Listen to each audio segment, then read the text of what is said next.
This is the Louie T Network. The journey is long, and nobody said it was going to be easy. But all we've got is us. All that believe is us.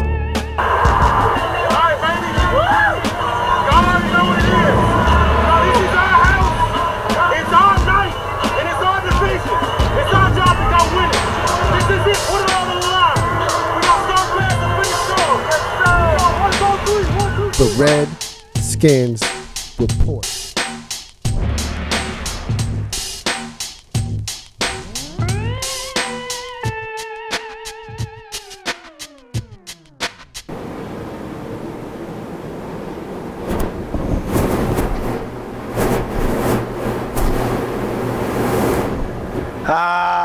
Yes. It's that time, people. It's that time. Feels good to be home, baby. Ha ha, feels good to be home. That's right. All those beautiful people. I see you out there. I see the smiling faces. Yes, I do. I see them. And you know why we smiling? Because it's that time again. Welcome, all my fellow Redskin brethren and sistren. I am your man and resident Redskins fan, Lou. Thank you for joining me here on the Redskins Report. Oh, it feels good to be home. And it's another season of Washington Redskins football embarking upon us. And I must say, Bart Scott can't wait. And so, let's talk about the Washington Redskins going into week 1 to take on the Houston Texans. And before we even jump into that, let's wrap up the preseason, talk about some of the things that may worry us, and talk about some things leading into this first game. Now, as we all know, I know I was a little sour about the running back position. We already knew. You already know what was going to happen. We already knew what was going to happen there. Jay Gruden made it very plain as day. We only keeping 3 running backs. Now, I wanted to keep 4. You know, I really wanted to see Lake Seastrunk get a shot. That type of speed we lack at the running back position, and we have been lacking for the longest time. But Silas Redd deserved to be on this roster. There is no mistake in that. Absolutely, he deserved to be on this roster. He earned his way onto this roster as an undrafted rookie free agent out of USC. He earned a spot on this football team.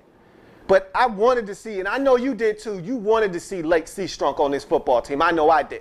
But the Brandon Merriweather suspension, that hurts. Don't think that it doesn't, because ouch, that one stings. But Redskins were able to go out, and this is a guy that I'm extremely high on, Duke Iheanacho from the Denver Broncos. Here's a very hard-hitting safety, very instinctive. Yes, he will make some mistakes. Yes, he will find himself out of positions, but he is a very, very physical football player. He's going to bring the wood, and it'd be interesting to see how he's able to acclimate himself to this Redskins playbook, only being here for about a week and a half or so. So it's going to be very interesting to see how he's able to come in and fit into the scheme and do the things that Jim Haslett will be asking him to do on such short notice. So it'll be very, very interesting to see how he's able to blend in with the rest of this defense. And, of course, the biggest storyline of the preseason is the struggles of this Redskins first-team offense. I don't know about you. I'm not that worried about that. I'm not that concerned. Not yet, at least. I feel like the preseason is for everyone to work out kinks. There are a lot of new players on this football team, especially on the offensive side of things. Everybody's got to gel together, and we weren't game planning. And that's a lame excuse, you know, and I really don't like excuses. Again, I'm not a big excuses guy. But I feel like with the attention to detail that's going to be put into place come week 1, and you know, once we get into the regular season, you start game planning for teams. You start looking for ways to infiltrate the defense and figure out ways to pick them apart. I feel like we'll be much better off going into the season, and everyone will get into a rhythm. Robert Griffin III will settle in. He'll be okay. And I think we'll be fine. I'm not really worried about it yet. It's something to keep an eye on, but if you're looking for a color right now, if you're looking for a color on the scale in terms of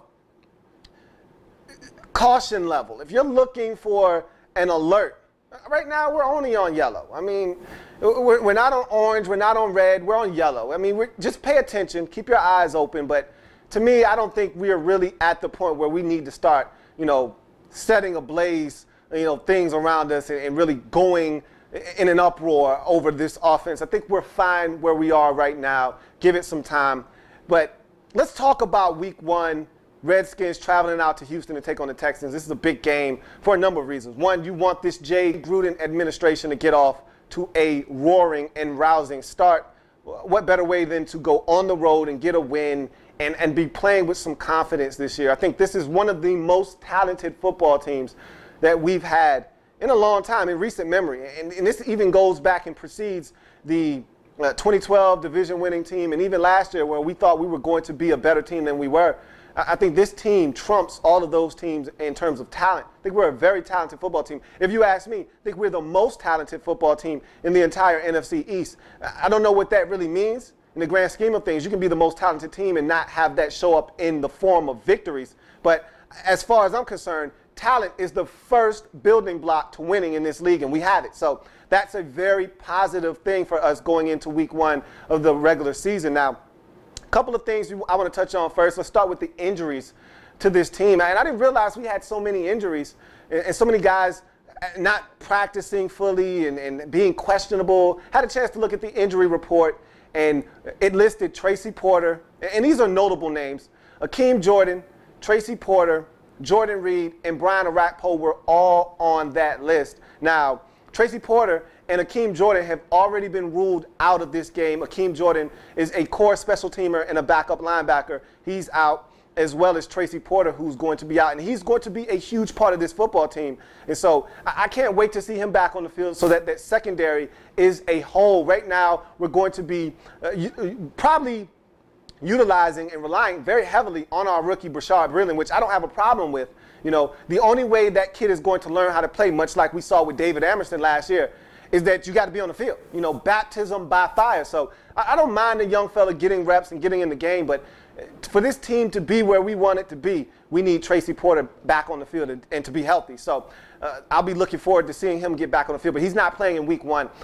However, Brian Orakpo and Jordan Reed, both questionable on the injury report, both practiced fully on Friday. Orakpo was limited on Wednesday and Thursday, practiced fully on Friday.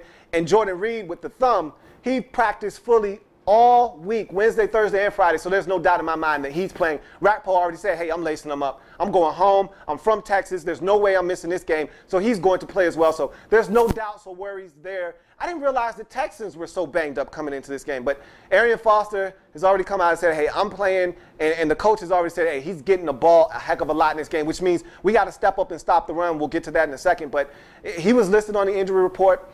So was Jadeveon Clowney. I didn't even know anything was wrong with Jadeveon Clowney. Turns out he suffered a concussion in practice a week ago, so he's fine. He's been cleared. He's going to play. So I didn't know the Texans were as banged up as they were. But in any event, everyone's playing that's supposed to play. So now let's talk about the game and what it's going to take for this Redskins team to come away with a victory going into their home opener next week against Jacksonville. So the first thing I look at, and the biggest matchup for me, and this one sticks out like a sore thumb, it's the Redskins offense, more specifically the offensive line, versus the Houston Texans defense, more specifically their defensive front. They've got one of the most dominant fronts in all the football, and really, they've got the most dominant force on the defensive side of the football in J.J. Watt. And so we got to block that, man. I don't know what – I've heard offensive coordinator Sean McVay say, hey, we've got something for these guys. All right, we've got a little something for J.J. Watt, for Jadeveon Clowney. We're going to make sure we keep Robert upright. That's music to my ears, but it's one thing to say it. It's another thing to go and do it. And I've seen many offensive linemen try. I've seen many offensive linemen fail to block J.J. Watt. I'm not so much as worried about Jadeveon Clowney, especially if he's lining up in front of Trent Williams. If he's lined up in front of Trent all game long, if they don't move him around, I'm not worried at all. Trent will cancel that young fella out. However, if they move him around, which I expect them to, give him some one-on-one matchups against Tyler Columbus, it could be a long day for us on Sunday. Now, the question I have is, what are we doing? How are we going? We're definitely chipping. We're going to double team JJ. You've got to believe we're going to double team J.J. Watt. There's no way he can be singled up at any time, at any point when we're throwing a football in this game. He's got to be double teamed the entire game. My thing is, are we chipping Jadeveon Clowney if he's on the side? Because if he's one-on-one, if he's singled up with Trent, you got to think our Pro Bowl, All-Pro Trent Williams can man that up. I feel confident, just about as confident in that matchup as any matchup on the field on Sunday. So I'm not really worried about that. But if he goes on the side of Tyler Columbus, we need help. And, SOS. SOS. Somebody get out there, chip that man. Somebody help double team him, tight end, whatever you got to do. That's going to be a huge matchup on Sunday. Our offensive line versus their defensive front. If we can win that matchup, I feel like we can win this game. Another huge matchup. Our secondary and the pass rush versus the Houston Texans' ability to throw the football, especially with Andre Johnson, the one and only DRE. That guy is a future Hall of Famer, and we've got to find a way. Even at 33, last year at 32, they said he lost a step. The man went out and posted career highs in yardage, in receptions. Look, don't talk to me about this guy losing a step, okay? He'll lose a step when he decides to hang up his cleats. Until then, the guy is one of the best to do it in the business. We got to find a way to not stop him, because I'm not looking to stop him. I'm looking to contain him. I'm looking to slow him down. I'm looking to minimize the big plays. Make the Texans work for everything they get. If they want to put together a 13-play, 87-yard drive that consumes 7 minutes and 14 seconds of the clock, make them do it. Make them prove that they can do that. If they do it, kudos. I tip my cap to you. But don't give them a 2-play, 72-yard drive that features a 49-yard bomb or a 62-yard touchdown strike from Fitzpatrick to Dre. Don't do that. So we just got to make sure we minimize the big plays, keep everything in front of us. And to me, the biggest matchup on defense is against the run, stopping Arian Foster, because I feel like if we can stop Arian Foster, and I feel like our run defense is going to be one of the best in the league. You know what's funny? And I want to touch on this right now. You know what's funny to me is that everybody wants to harp on, Robert Griffin III and the struggles of this offense throughout the preseason.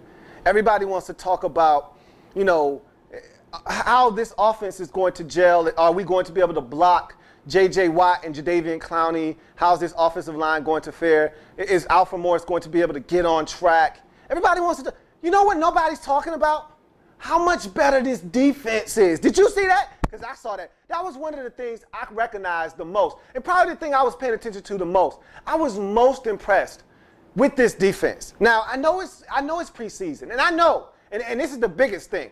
We didn't play anybody worth talking about in the preseason, okay? For you to kind of gauge this defense. We didn't play a New Orleans or Green Bay. We didn't play anybody with a high-powered offense. The best offense we probably saw this entire preseason, and it's a shame to even say this, was the Baltimore Ravens. And they have an anemic offense. So for us to be really excited about our defense, it's saying something, but at the same time, you got to take it with a grain of salt, because who did we see in the preseason? We saw the Ravens. We saw the Browns. I can't even remember who we saw in preseason game number 1, but their offense wasn't good either. So I said all of that to say this. The defense, to me, is much faster, more athletic.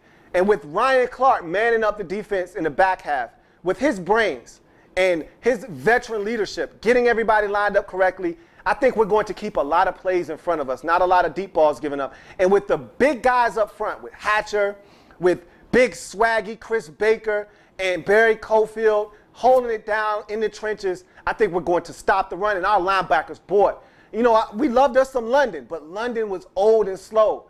You get a young, fresh guy in there like Keenan Robinson, this defense looks so much faster. We look so much more athletic. We're running to the ball. We're hitting folks. I love the way this defense is flowing to the football. The only question I have now is, can we get consistent pressure on the quarterback? That's the question that I have. If we can get consistent pressure on the quarterbacks throughout the season, we're going to be a dangerous defense, because I think our secondary is much improved. I think our linebacking core is much improved.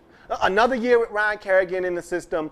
Jim Haslett finally has the shackles taken off. Take the shackles off my feet so I can dance. He's going to dance all over offenses this year. He's going to have us blitzing from the left side, the right side, up the A-gap. They're coming from everywhere. Now it's all about hitting home and making them count. We got to force turnovers. We got to take advantage of opportunities defensively. And I think this defense looks so much better than it did 2 seasons. Last season, it looks so much better, looks so much more spry. We look like we're ready to run around and be able to defend some of the better offenses in this league. I used to be afraid of teams like the Eagles with dynamic players like Shady McCoy that could make you miss because we didn't have any speed laterally to run sideline to sideline to keep up with teams like that. I'm no longer afraid. We got speed on defense. We just got to stay relatively healthy, and guys have to do their jobs, and I feel really confident that we have that on the defensive side of football this year, and nobody is talking about that. Everybody want to talk about the offense. You go ahead and talk about the offense, why don't you? I'm looking at this defense, because right now while the offense is trying to get things on track, this defense is going to have to hold it down for us in the meantime, and I think they will do exactly that. So to me, the biggest matchups for us defensively are going to be stopping the run, containing Arian Foster, and making them take to the air because Ryan Fitzpatrick will share the football. He's a nice guy. Ryan Fitzpatrick is a nice guy. And you know what nice guys like to do? They like to share. Here, you want one? You want a pick? What about you? You want one too? They like to share. Nice guys like to share, man. Sharing is caring. And Ryan Fitzpatrick, he's a very caring guy. So you know what we need to do? Stop the run and allow Ryan Fitzpatrick more opportunities to share. And so if we can stop the run, make them one-dimensional, put them in 3rd and long situations where he's got to take to the air, you know Ryan Fitzpatrick, you already know Ryan Fitzpatrick is going to give us some opportunities to make some plays. We just got to make them when he gives us the opportunity to. And on offense, we already know what the storyline is there. We got to be able to block J.J. Watt and Jadeveon Clowney. That's it right there. If we can block those guys, minimize their impact on the ball game, we're going to run the football, and we're going to be able to go off of that run, play action fake, find some of these big targets, Garcon, Jackson, Reed, and company, and we're going to be able to do some damage offensively. I think our offense is going to be fine. A lot of quick game, getting the football out of Roberts' hands quickly, screens out to the edges to spread the defense out, and then you start seeing some things up the middle. I think we're going to be fine. I think they're going to devise a game plan that's going to minimize the impact of J.J. Watt and Jadeveon Clowney. Now, one more thing I want to mention. Our special teams is much better, much improved. Our special teams coordinator, Ben Kotwika, has rejuvenated this group, and I love the way they look. They're running down, flying down on the returns units. But this is another thing we're not talking about. What about the addition of Andre Roberts? How many times in the last 10 years have you seen a 30-yard punt return, a 25-yard punt return? I done seen 2 of them in the preseason from this young fella. Okay, we don't get anything out of our punt return teams. We might get a kickoff return here or there from, when Brandon Banks was here. But we never, even when Banks was here, we never got anything out of the punt return game. We might actually get a little something. Now, on the kickoff returns, I'm still a little skeptical as to what we're doing there. I didn't see anything explosive about our kickoff return units, except for the guy that was doing it, and he's no longer on this team. So, and that was Ross. Now I want to see what we do with the kickoff return teams coming up as the regular season now gets underway. But the punt return team with Andre Roberts, that looked pretty dynamic to me. I'm interested to see if we're going to be able to break 1 or 2 in the course of this season, maybe even for a touchdown. Be nice to see him get off to a great start on Sunday against the Texans. Look, we just got to follow the 2 golden rules on the road, and I think we'll be fine in this game. Number 1, take care of the football. Number 1, and it's 1A and 1B. They're so close together, they're not separated by a number. They're separated by a letter. Number 1A, take care of the football.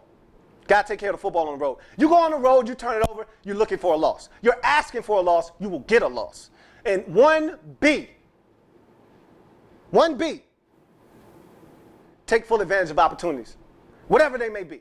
If you get off the field on 3rd down, don't have a penalty on 4th down that gives the team back the football and allows them to continue a drive. If you got a team in 3rd and long, don't give up a 3rd and long and give them a 1st down. You got a team in 2nd and 17 after a 1st down sack. Don't get a 5-yard personal or a 5-yard illegal contact penalty and give them an automatic 1st down. Don't get a 5-yard holding penalty and give them a 1st down on 3rd and 12. Take full advantage of the opportunities that you create. Take full advantage of the opportunities that are given to you. Take full advantage of all the opportunities that come your way on the road. If we do those two things, we'll be singing, Hail to the Redskins, Hail Victory on what, 4:15 come Sunday afternoon? That sounds like a plan to me. So, I am a Redskin fan, etched in burgundy and gold. My Redskin spirit will never die. You know my Redskin spirit will never fold. Until we meet again, hail to the goddamn on Redskins. I will see you on Tuesday. We're about to make this a much more structured program. This week was hectic. That's why it's all random. But next week, we start doing this the right way. Tuesdays and Fridays, 9:30 p.m. sharp. You'll see this face every Tuesday and Friday as we break down the game, and we also talk about game planning for the upcoming week of football. And it's all things Redskins here on the Redskins Report. See you next time. Hey, you know what it already is.